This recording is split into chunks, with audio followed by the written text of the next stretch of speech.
Si tu horno de microondas no calienta, revisa estos 10 elementos. Antes de comenzar con el vídeo, recordar que antes de manipular un horno de microondas hay que tener unos mínimos conocimientos tanto en electricidad como en electrónica. Lo primero que tenemos que hacer es descargar el capacitor principal. El primer elemento responsable de que un horno de microondas no caliente son los fusibles. Para ello tenemos que coger el tester y colocarlo aquí en continuidad. Ahí, tocamos las puntas. Yo tengo esta herramienta casera que hice en el canal. Te dejo una tarjeta por si lo quieres ver y prácticamente es lo mismo que el multímetro. Aquí básicamente es continuidad y aquí debería de pitar.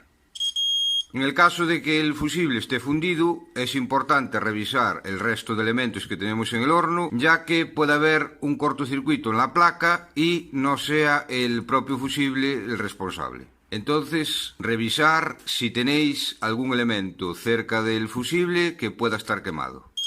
El segundo elemento responsable de que un horno de microondas no caliente son los termostatos. Para los termostatos básicamente es continuidad, igual que los fusibles, con la diferencia de que en el momento que le aplicamos calor, el termostato se abre. Aquí tenemos un termostato, debería de darnos continuidad si estuviera bueno, pero vamos a aplicarle calor y ver que efectivamente en el momento que le aplicamos calor, el termostato se abre. Ahí vemos que nos da continuidad y ahora al aplicarle calor,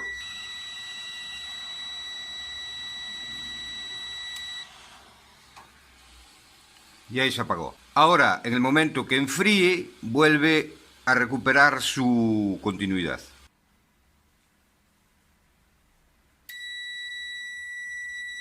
Y ahí lo tienes. El tercer elemento responsable de que un horno de microondas no caliente pueden ser los pulsadores.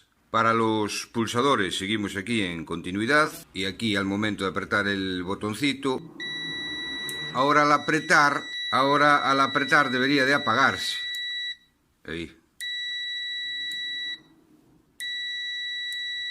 El cuarto elemento responsable de que un horno de microondas no caliente es el timer o temporizador. Y si el horno ya es algo más moderno, la tarjeta digital. Aquí vamos a hacer dos pruebas entre este terminal y este. Y vamos a mirar el interruptor, que son estas dos. Una resistencia en la bobina de 245 ohms